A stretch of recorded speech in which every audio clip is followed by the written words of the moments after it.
नमस्कार, आप सब कैसे हैं? आइए आप सब अच्छे होंगे। आपका स्वागत है आपके अपने यूट्यूब चैनल में। आज मैं लेके आई हूँ फिजिकल एजुकेशन से रिलेटेड इंपॉर्टेंट सब क्वेश्चन। तो चलिए आज के क्वेश्चन की तरफ बढ़ते हैं। और आज का पहला क्वेश्चन है, विष्णु पुराण में भक्ति के कितने प्रकार होते हैं? तो विष्णु पुराण में भक्ति के कितने प्रकार होते हैं?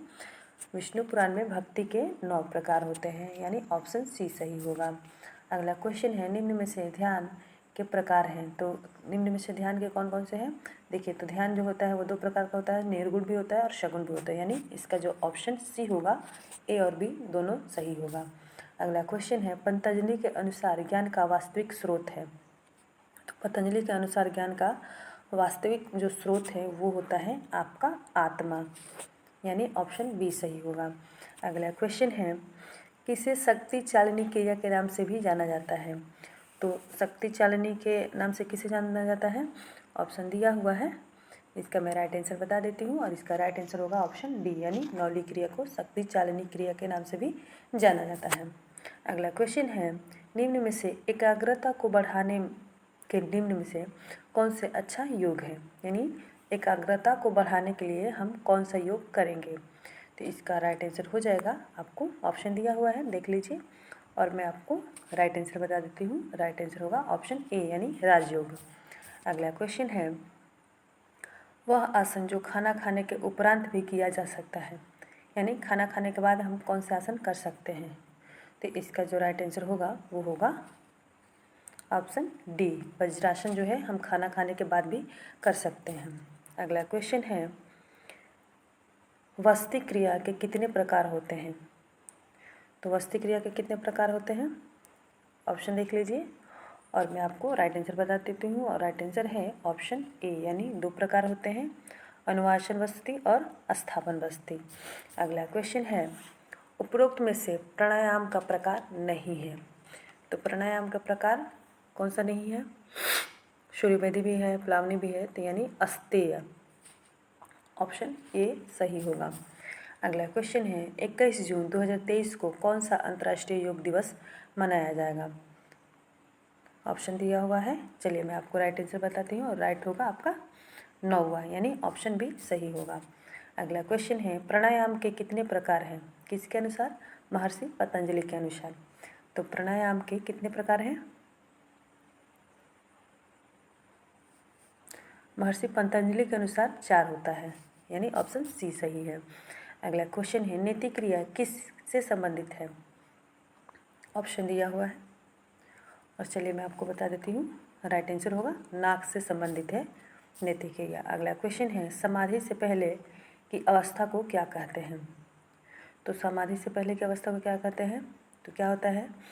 अष्टांग में 8 होता है, यम, नियम, आसन, प्राणायाम, प्रत्याहार, धारणा, ध्यान और समाधि। तो समाधि के पहले क्या आ रहा है? ध्यान, यानी ऑप्शन सी सही होगा।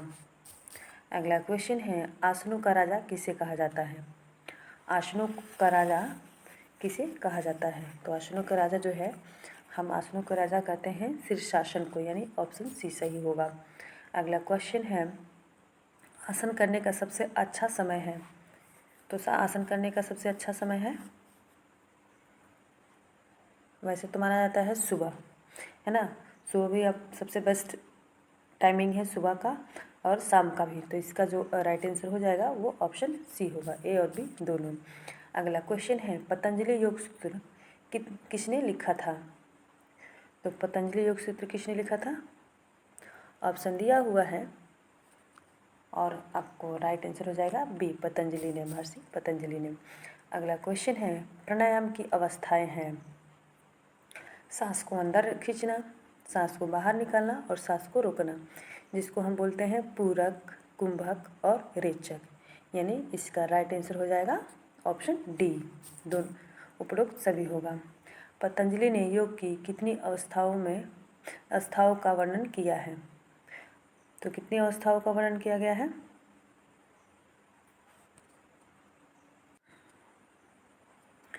ऑप्शन आपका हो जाएगा ऑप्शन सी, यानी 8 अवस्थाओं का वर्णन किया है।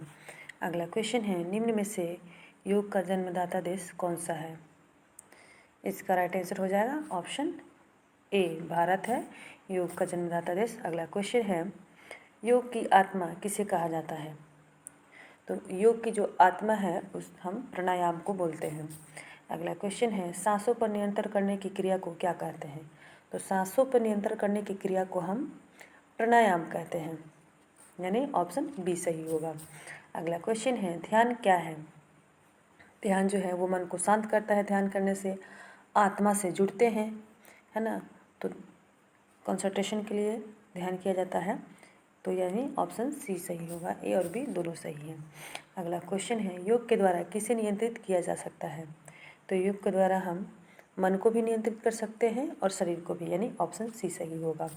अगला क्वेश्चन है, सूर्य नमस्कार दिवस कब मनाया जाता है? तो सूर्य नमस्कार दिवस हम 12 जनवरी को मनाते हैं, यानी ऑप्शन डी सही होगा।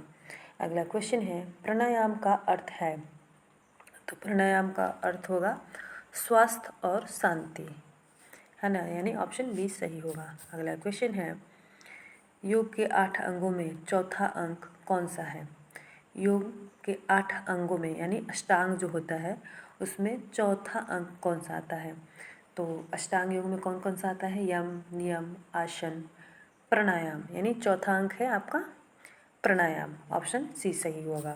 अगला क्वेश्चन है, योग के 8 अंगों में तीसरा अंग कौन सा है? तभी मैंने बताया था अष्टांग योग में आता है, तो तीसरे नंबर पर कौन सा आता है? यम, नियम, आसन, यानी आसन होगा। अगला क्वेश्चन है, योग के 8 अंगों में दूसरा अंग कौन सा आता है? तो दूसरा आता है आपको नियम, है ना। चलिए अगला क्वेश्चन है, प्राणायाम करते समय कितनी क्रिया की जाती है? तो प्राणायाम करते समय हम 3 क्रिया करते हैं, है ना। एक होता है पूरक जो सांस को अंदर लेते हैं, दूसरा होता है कुंभक जो सांस को रोकते हैं, और तीसरा होता है रेचक जो सांस को हम बाहर छोड़ते हैं।